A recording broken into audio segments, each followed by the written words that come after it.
कल्पना करा, एक प्रचंड शरीराचा, अफजल खाना एवढा उंच, अफाट ताकद असलेला योद्धा.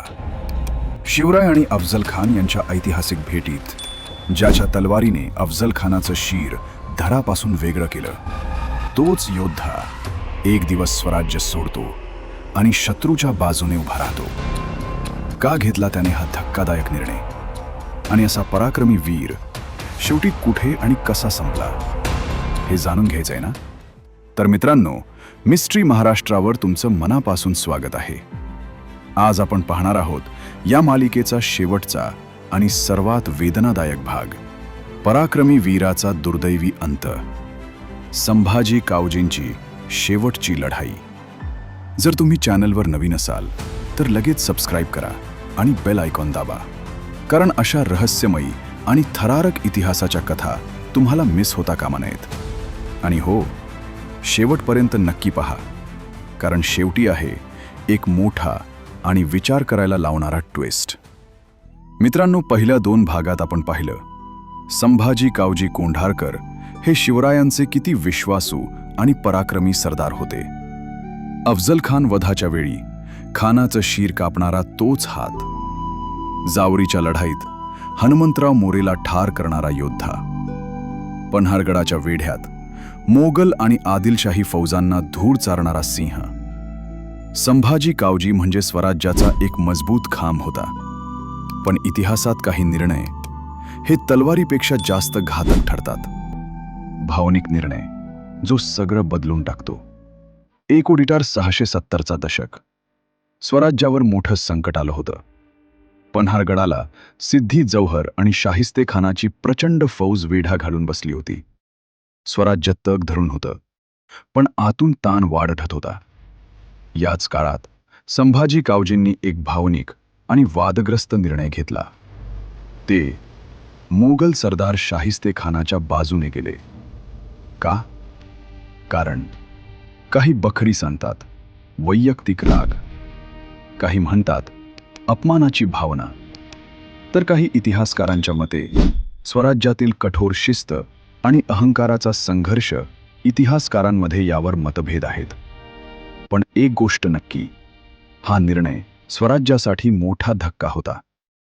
शत्रू दरबारात दाखवलेला पराक्रम शाहिस्ते खानासमोर गेल्यावर संभाजी कावजींनी आपली ताकद दाखवली.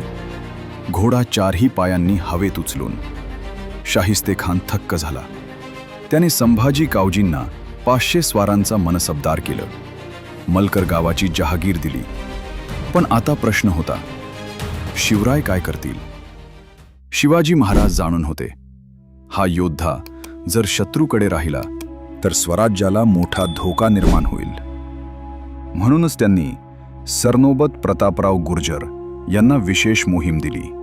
संभाजी कावजींना परत आणा किंवा स्वराज्याचा धोका कायमचा संपवा. पण इथेच इतिहासानं वेगळं वळण घेतलं.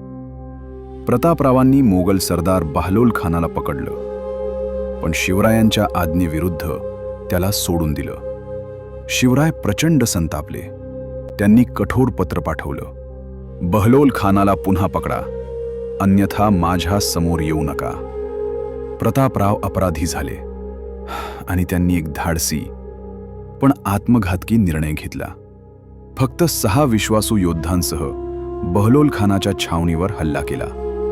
नेसरीत प्रतापराव गुर्जर आणि 6 वीर वीरगतीला प्राप्त झाले. स्वराज्यानं एक महान सेनापती गमावला. आणि आता प्रश्न उरतो, संभाजी कावजींचं पुढं काय झालं?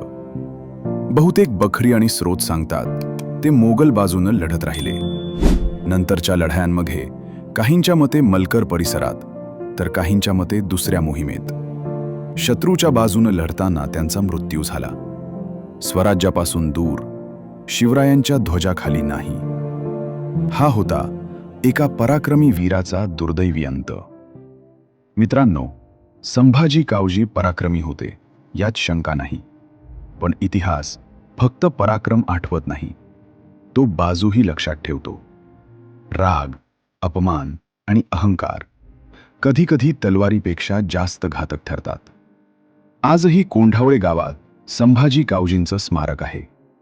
पराक्रम अमर आहे, पण निर्णय चुकीचा ठरला तर इतिहास वेदनादायक होतो.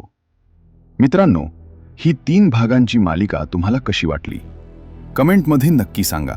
आणि पुढचा विषय कोणता हवा? तानाजी मालुसरे, बाजीप्रभू देशपांडे की औरंगजेबाच्या दख्खन मोहिमेचं रहस्य? व्हिडिओ आवडला असेल तर लाईक करा, शेअर करा आणि सबस्क्राईब करायला विसरू नका. पराक्रम अमर राहतो. जय शिवराय, जय भवानी, जय महाराष्ट्र. लवकरच भेटू नवीन रहस्य घेऊन.